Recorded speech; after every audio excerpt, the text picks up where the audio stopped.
കാസർഗോഡ് മഞ്ചേശ്വരത്ത് 2 വിദ്യാർത്ഥികളെ കാണാതായെന്ന് പരാതി. ഇബ്രാഹിം അഷ്റഫിന്റെ മകൻ യാസിൻ, അമീറിന്റെ മകൻ സുൽത്താൻ എന്നിവരെയാണ് കാണാതായത്. മഞ്ചേശ്വരം പോലീസ് അന്വേഷണം ആരംഭിച്ചു. പ്രദീപ് നാരായണൻ കാസർഗോഡ് നിന്നിപ്പോൾ വിശദാംശങ്ങളുമായി ചേരുന്നുണ്ട്. പ്രദീപ്, ഇത് എവിടെ വെച്ചാണ് കുട്ടികളെ കാണാതായത്? വിവരങ്ങൾ. ഉന്മേഷ, മഞ്ചേശ്വരം കുഞ്ചത്തൂർ എന്ന സമീപം സ്വാബത്ത് ഹോട്ടലിന് പിൻവശത്ത് താമസിക്കുന്ന 2 കുടുംബങ്ങളിലെ കുട്ടികളാണ്. 2 പേരും ബന്ധുക്കളാണ്.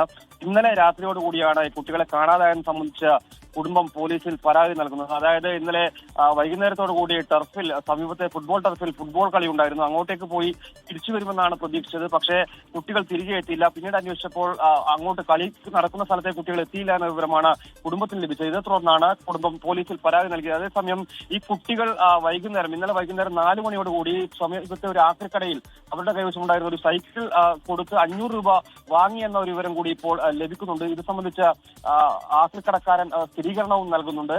അങ്ങനെയാണെങ്കിൽ ഈ 500 രൂപ വാങ്ങി കുട്ടികൾ എങ്ങോട്ട് പോയെന്നൊരു സംശയമാണ് ഇപ്പോൾ ഉയരുന്നത്. 2 പേരും വിദ്യാർത്ഥികളാണ്. ഇബ്രാഹിം അഷ്റഫിന്റെ മകൻ യാസിൻ 13-കാരനാണ്. അമീറിന്റെ മകൻ സുൽത്താൻ 14-കാരനാണ്. ഇവർ ഖുർആൻ പഠനം ഉൾപ്പെടെ നടത്തുന്ന കുട്ടികളാണ്. ഇവർ എങ്ങോട്ട് പോയി എന്നതിലൊരു വ്യക്തതയില്ല. എന്തായാലും പോലീസ് അന്വേഷണം ആരംഭിച്ചിട്ടുണ്ട്. പ്രദേശത്തെ CCTV ഉൾപ്പെടെയുള്ള കാര്യങ്ങളാണ് പോലീസ് പ്രധാനമായും നോക്കുന്നത്. അങ്ങനെയാണെങ്കിൽ ബസ് കയറി മംഗലാപുരം ഭാഗത്തേക്കോ മറ്റോ പോയിട്ടുണ്ടെങ്കിൽ ആ രീതിയിൽ അന്വേഷണം വ്യാപിപ്പിക്കാനാണ് തീരുമാനം. ശരി, പ്രദീപ് നാരായണനാണ് വിവരങ്ങൾ നൽകിയത് കാസർഗോഡ്.